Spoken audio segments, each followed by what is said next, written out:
Culture d'Afrique au cœur d'une nation. L'Afrique, berceau des civilisations, est aujourd'hui victime de la dépravation de ses us et coutumes ancestrales. Son peuple, tombé dans l'acculturation sous les poussées impérialistes et coloniales, cherche ses repères. Musique, cinéma, peinture, sculpture et autres traditions ancestrales. Toute la culture d'Afrique sur Camnews 24. Si l'on s'en tient à ce que l'Afrique est le berceau des civilisations, comment comprendre que les Africains, aujourd'hui, et même les intellectuels africains, ont honte de leur culte, du culte de leurs ancêtres? Alors, madame, monsieur, bienvenue à cette autre édition de Culture d'Afrique sur Camnews 24, où nous parlons de l'Africain et le culte. Et pour en parler, nous avons sur ce plateau Éric Hervé Obam, qui est promoteur culturel, un grand homme de culture, avec qui nous allons, tout au long de cette émission, essayer de décrypter le culte et surtout les cultes africains. Bienvenue sur le plateau de Culture d'Afrique, Éric Hervé Obam. Oui, bonjour Éric Prince. Je dis également bonjour à tous ceux qui sont scotchés sur Camnews à ce moment pour nous écouter. Alors, aujourd'hui, on parle de l'Africain et le culte. Mais il est bien vrai déjà qu'on doit permettre à nos téléspectateurs qui nous regardent de par le monde de savoir qu'est-ce qu'un culte. En fait, un culte, c'est un hommage, suivant le dictionnaire, Oui. rendu à Dieu, à un saint ou même à une divinité quelconque. Oui, on peut aussi comprendre par culte une forme de pratique religieuse. Et en ce temps, vous comprenez pourquoi on parle du culte catholique, Oui. du culte protestant, pour ne parler que de cela. Mais pour ce qui est de ma personne, j'aime parler du culte en tant que ce contact, cette communion Oui. avec le sacré. Je ne voudrais pas me circonscrire à Dieu, à un saint, Oui. mais je parle du sacré en général. Alors, il faut noter également, Éric Hervé Obam, que les cultes de nos jours en Afrique sont célébrés suivant des expressions étrangères. Est-ce à dire qu'avant l'introduction de l'influence étrangère en Afrique, les Africains ne communiquaient pas déjà avec le sacré au moyen des cultes? Disons qu'à ce niveau-là, je vais parler sous des figures pour dire que si l'air circule en Afrique, Oui. tout comme au-delà de l'Afrique, ça veut dire tout simplement que les Africains ont toujours eu de l'essence nécessaire pour Oui. communiquer avec le sacré. Et vous savez, tout comme moi, qu'il existe les pratiques coutumières, Oui. les pratiques culturelles. Oui. Ça n'a rien à voir avec le monde pratique. Comment comprendre? Ça veut tout simplement dire que quand on parle déjà de ce genre de pratique, c'est que on est en contact avec le sacré. Et alors, vous n'allez pas me démentir. Quand il est question, par exemple, d'aller au village consulter ses parents, Oui. il y a toujours là le garant, le dépositaire de la tradition du village Oui. qui va opérer un ensemble de pratiques Oui. sur nous. Où voulez-vous, ou bien où croyez-vous qu'il va souvent pécher pour faire ces choses-là que vous voyez visiblement? C'est qu'il les puise d'abord dans le monde sacré, Oui. et ceci au moyen de culte Ouais. que vous ne maîtrisez pas. Ouais. Parce que ce qu'il fait d'abord dans la chambre, vous ne le maîtrisez pas. Oui. S'il prie, s'il fait ceci, vous ne le saurez pas. Vous verrez seulement quand il vient taper un vieux balai sur vous, hein, et le tour est joué, ce que vous vouliez, vous l'obtenez. Alors, je dis donc que ces pratiques coutumières et traditionnelles en témoignent. Mais sachant comment le domaine est suffisamment développé Ouais. en Afrique, bon, vous pouvez en déduire de vous-même que le contact avec le sacré est suffisamment imprégné en Afrique. Oui. Et vous comprenez donc qu'on ne saurait dire aujourd'hui que l'Africain n'avait pas déjà des cultes, mais il a toujours eu ces cultes-là. Et comprenez que les pratiques coutumières, les pratiques traditionnelles sont tout simplement des petites manifestations liées à ces cultes. Bon, mais comment comprendre aujourd'hui que quand on parle, et vous avez parlé tout à l'heure des cultes catholiques, protestants, et comment comprendre que ces influences-là aujourd'hui ont dominé carrément sur les cultes africains? Oui, il faut comprendre ici que quand les Européens et autres pénètrent l'Afrique, ils ont une force autre. Si déjà vous avez devant vous l'arme, je crois que vous comprenez directement que tout va se taire.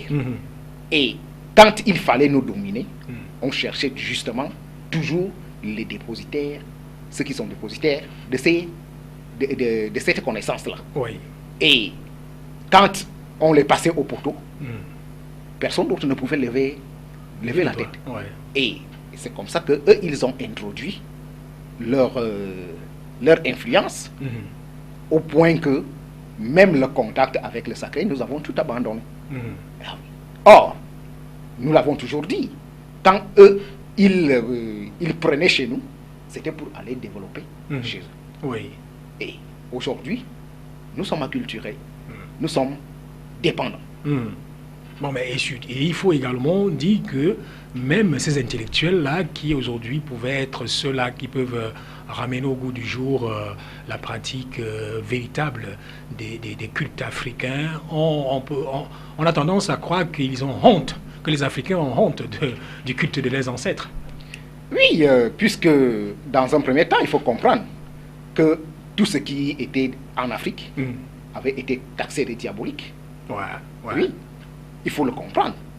Permettez même, je crois une fois déjà, sur vos plateaux radio, je vous avais déjà dit une certaine fois ici que le nom même Cameroun, quand vous regardez, si vous fouillez dans la connaissance initiatique, vous allez trouver que le terme Cameroun désigne tout simplement le diable.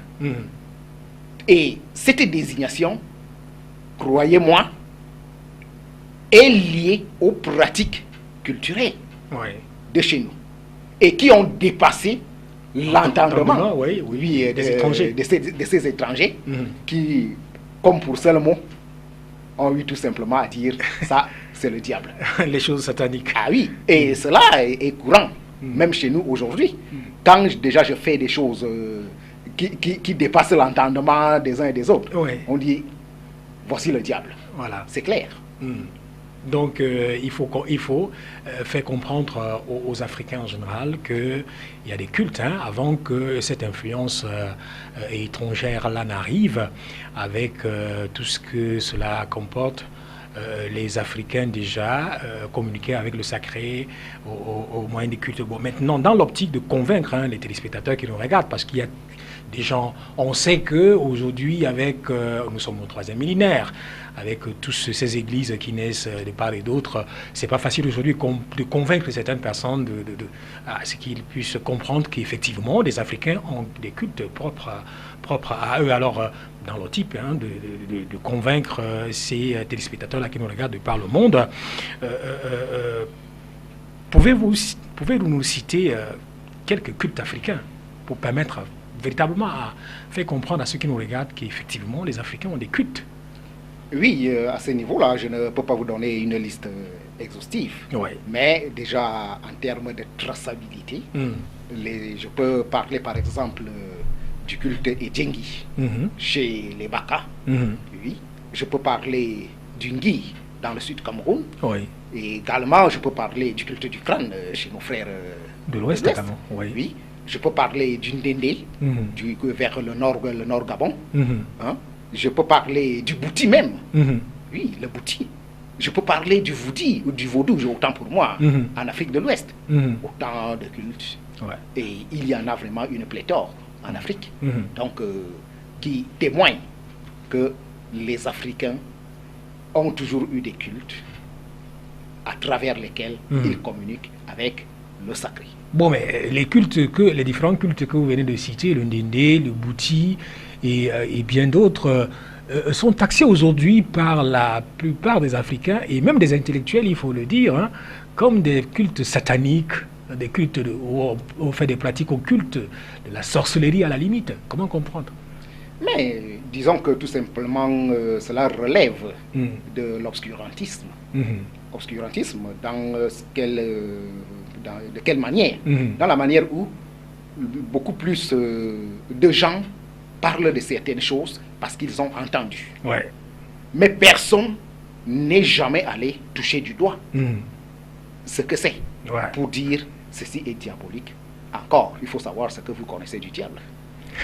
Ah oui. C'est tout un autre débat. C'est tout un autre débat. Il faut d'abord le savoir. Donc, tout simplement parce que l'on a suivi que telle chose est diabolique, et ceci de la bouche, par exemple, d'un certain leader, et permettez, moi j'ai toujours dit, moi je ne suis pas un religieux, parce que la religion, on tend toujours à vous tailler à l'image d'un X.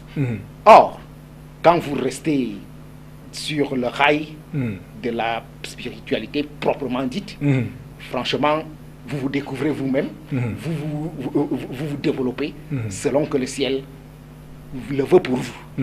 Ce n'est pas que vous allez vous tailler à l'image de tel. Non. Les préceptes sont universels et chacun les conduit selon ses capacités. Surtout qu'il faut dire aujourd'hui que la culture englobe tout et la religion n'est qu'une chambre dans l'océan culturel.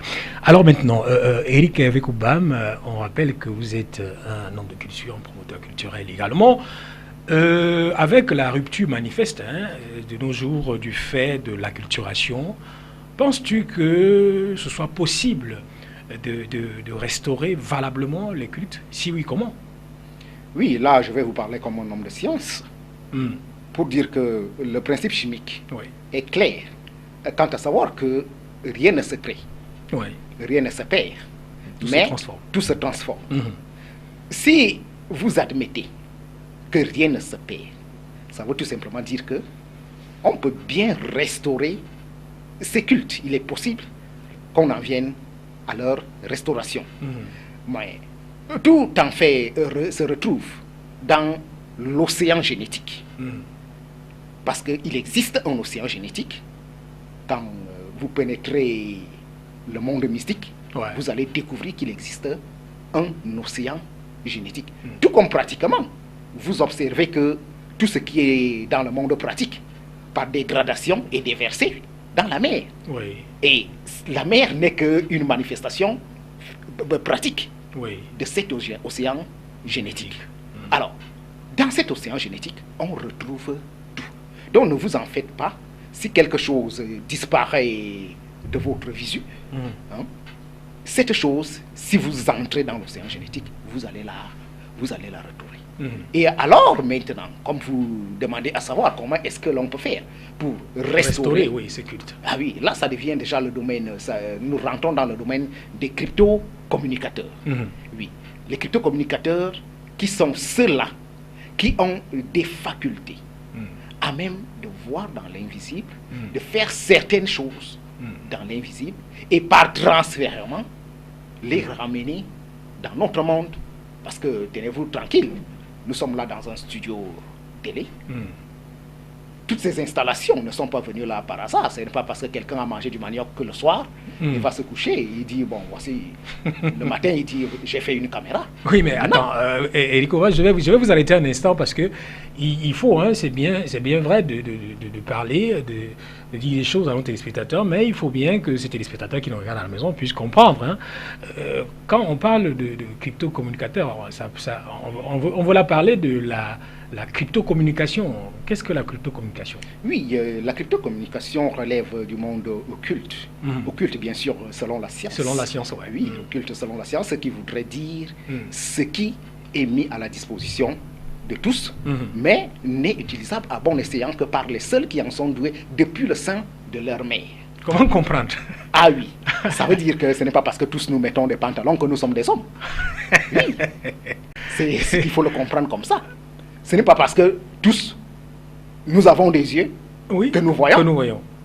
Oui. Donc, vous voulez dire que ça répond à quelqu'un d'autre qui dit que pour voir plus loin, il faut fermer les yeux. Bien entendu. Et c'est ça le crypto-communicateur. Le cryptocommunicateur a accès jusque dans votre génétique et il lit des choses qui sont propres à votre vie. Bon, mais il les révèle. Il y a aussi les téléspectateurs qui à la maison qui nous regardent avec les yeux et dit, quand vous parlez de génétique, océan génétique, c'est ça, il n'arrive pas à comprendre. Bon, l'océan génétique, si je peux dire pour l'entendement du commun des mortels, voilà, que c'est le départ de toute chose qui vient dans notre monde, oui, et c'est aussi le point d'acheminement de tout ce qui en sort pour l'au-delà. Okay. Donc, je disais donc il revient aux cryptocommunicateurs, oui, à eux, de puiser ces choses dans l'océan génétique, oui, suivant que le ciel le leur permet. Parce que là, il ne faut pas dire que parce que je suis un clairvoyant, oui, que je vais me lever un beau jour pour dire, bon, il faut absolument que j'ai telle information aujourd'hui. Non. Ah bon? Il faut d'abord que les instances élevées vous le permettent. Ouais. Et il y a toute une gouvernance liée à cet océan génétique. Donc, au moyen donc, de leurs potentiels et capacités psychotechniques, oui, la psychotechnique, je viens de la définir d'une certaine manière, oui, qui est cette science-là qui étudie et l'ensemble des méthodes servant à évaluer les réactions, les aptitudes mentales, sensorielles même et psychomotrices des individus. Oui. Ça veut dire un psychotechnicien peut vous regarder et vous orienter dans votre vie. Hein? Il est à même de vous dire que tel Monsieur X, si vous voulez être à l'aise dans votre vie, par exemple, si c'est le domaine du boulot, du job, vous êtes fait pour tel ou tel genre de métier. Métier. Donc, c'est comme des conseillers d'orientation. Oui. Donc, ces psychotechniciens, donc, qui sont d'abord des cryptocommunicateurs, ils ont donc ces capacités par le vecteur des cultes dont nous sommes en train de parler. Ils peuvent permettre la restauration et même en faciliter la normalisation de ces cultes-là. Oui. Donc tout à l'heure, quand vous disiez que ce n'est pas parce qu'on est clairvoyant, on est cryptocommunicateur, qu'on peut décider aujourd'hui qu'on va voir ou alors telle chose, cela révèle également le fait que même des voyants, des médiums ne peuvent voir que ce que l'au-delà leur permet de voir. Bien entendu. Alors maintenant, d'un moment à l'autre, Eric Herbe-Ovam, nous allons sortir de cette émission. Qui ma foi très intéressante. Je pense que les téléspectateurs qui sont à la maison ne peuvent pas nous mentir. C'est pas tous les jours qu'on rencontre sur le plateau de Culture d'Afrique un homme de culture comme vous. Si tu me permets, Eric Obam, justement pour sortir de l'émission, est-ce que c'est possible, avec ta permission, alors en ce qui te concerne personnellement, quelle est ta position par rapport à la restauration de ces cultes-là? Oui, vous l'avez dit au début de l'émission, en me présentant déjà comme un promoteur culturel. Je dois dire que personnellement, je suis à pied d'œuvre pour cet effet, à travers l'association des libres penseurs. L'association des libres penseurs. Des libres penseurs. Ça veut dire des gens qui se donnent corps et âme pour justement farfouiller dans les profondeurs ce que l'Afrique a perdu et leur ramener. Donc, ça veut tout simplement dire que moi, je suis déjà d'abord cryptocommunicateur. Et dans une association, je suis avec des rares personnes qui se donnent corps et âme, comme je le disais tantôt, pour cet effet-là. Et il faut reconnaître que le travail, il est colossal. Il est même ardu. Parce que nous avons en face de nous une grande opposition du fait de la culturation des uns et des autres. Ça veut dire quand on leur parle de la restauration de ces cultes aujourd'hui chez nous, attention. Il faut avoir un langage de génie. Il faut avoir un discours très soutenu. Et il faut avoir des pieds au sol, bien implantés, pour parler de cette restauration-là. Donc, quoique ce travail, comme je le disais, est ardu, quoiqu'il est difficile, mais je sais qu'il avance à bon port, malgré tous ces petits couacs. Donc là maintenant, on peut comprendre que la restauration là n'est pas... Bon là maintenant c'est sur le plan africain en général, la restauration n'est pas très loin de ce qu'on peut appeler aussi ici le recensement du patrimoine immatériel de l'Afrique ou alors du Cameroun.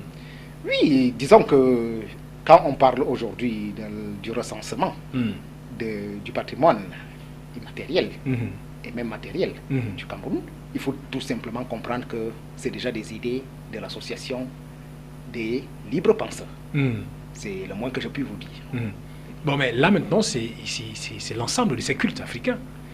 Bien entendu, c'est l'ensemble de ces cultes africains qu'on recense, puisque à l'intérieur, vous allez trouver des divinités, vous allez trouver un ensemble de choses qui soutiennent même le développement d'un pays. Mais curieusement, chez nous, personne ne veut mettre les oreilles quand on le dit, comme tel. Parce que vous ne pouvez pas avoir accès aux choses profondes de la vie sans avoir ces vecteurs-là. Oui, parce que vous ne pouvez pas vous lever à pied, physiquement, pour dire que vous allez à l'au-delà. Oui, mais il faut également comprendre une chose, et il fait comprendre aux téléspectateurs, c'est que les Africains, certains Africains, on se demande bien, ils se cachent devant qui? Parce qu'ils refusent d'adhérer de manière officiellement à ces choses-là, ces pratiques-là, mais par derrière... Comme on dit au quartier, back-back. Oui, back-back, permettez-moi l'expression.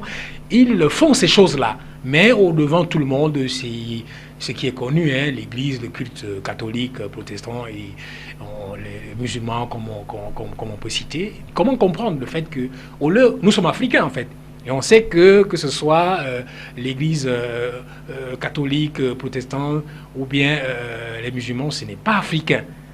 Mais au-devant du monde, on fait ces choses-là, au vu et au-dessus de tous, mais par derrière, on pratique les cultes africains. Comment comprendre? Oui, c'est la pure bêtise.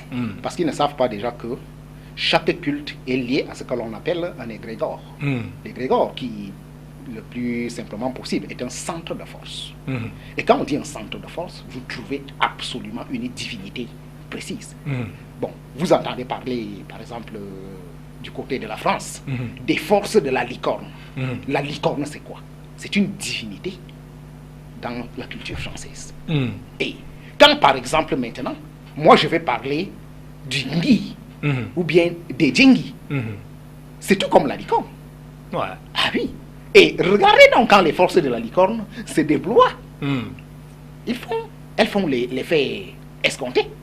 Et quand je vais aussi proposer, par exemple, chez nous, qu'on baptise, par exemple, une division d'armée, et Djengi, la division d'armée et Djengi du Cameroun. Mais attention, quelqu'un peut facilement me frapper du bouton sur la tête que vous allez ramasser vos conneries, les conneries de chez vous, pour venir mettre ça à la place publique. Or, c'est pratiquement la même chose. Et allez voir comment la chose occulte est traitée ailleurs. On n'a pas honte d'aller chez un médium en Europe. Oui. On y va au vu et au su de qui veut. Voilà. On entre, on est reçu, on en ressort sans problème. Et moi, je tiens même à vous dire que tout ce qu'ils font commence d'abord chez les médiums. Voilà. Ça, moi, je vous le garantis. Tout ce qu'ils font commence d'abord chez les médiums. On ne fait rien d'élevé là-bas sans d'abord passer par les services des psychotechniciens. Bon, mais aujourd'hui en Afrique, c'est des choses qu'on banalise. Pourtant, ces Européens-là ont beaucoup puisé en Afrique pour en faire tout ce qu'ils sont en train de faire aujourd'hui. Non, moi je ne peux pas leur envoyer des balles. La bêtise est nôtre. Oui, parce que quand vous avez déjà ouvert les yeux pour savoir que tel me trompe, c'est clair. Il faut que je prenne d'autres dispositions. Voilà. Ah oui. Autrement dit, il faut nous poser la question, quelle souveraineté nous avons? Voilà, donc en fait c'est là le souci de Culture d'Afrique, c'est de réveiller les consciences des uns et des autres, tous ceux-là qui pensent que l'Afrique est un continent qui n'a rien à faire, qui n'a rien à voir, qui n'a pas de richesse. Donc au jour le jour, on se bat pour pouvoir faire la promotion des cultures d'Afrique.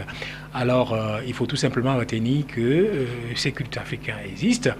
Et on va tout simplement dire que le mal, c'est que les Africains ont laissé de chercher Dieu dans la culture où il leur était donné de naître pour aller chercher Dieu dans une autre culture. Merci Eric Obam d'avoir accepté l'invitation de Culture d'Afrique sur CAMIS 24. Oui, c'est moi qui vous remercie. Et je crois prochainement, je serai toujours disponible. Merci beaucoup. Alors, madame, monsieur, c'était Culture d'Afrique. Nous parlions aujourd'hui de l'Africain et le culte. Donc, ensemble avec Eric Hervé Obam, nous avons essayé de réveiller les consciences pour permettre de comprendre que, au-delà de tout ce que nous pouvons voir aujourd'hui, au-delà de tout ce que nous pouvons entendre, il faut comprendre qu'avant l'arrivée de l'influence étrangère, nos ancêtres communiquaient déjà avec le sacré à travers des cultes. Donc nous devons sortir de cette léthargie, de notre acculturation et ne plus avoir honte du culte de nos ancêtres. À bientôt. Culture d'Afrique, au cœur d'une nation. L'Afrique, berceau des civilisations, est aujourd'hui victime de la dépravation de ses us et coutumes ancestrales. Son peuple, tombé dans l'acculturation sous les poussées impérialistes et coloniales, cherche ses repères. Musique, cinéma, peinture, sculpture et autres traditions ancestrales. Toute la culture d'Afrique sur CAMIS 24.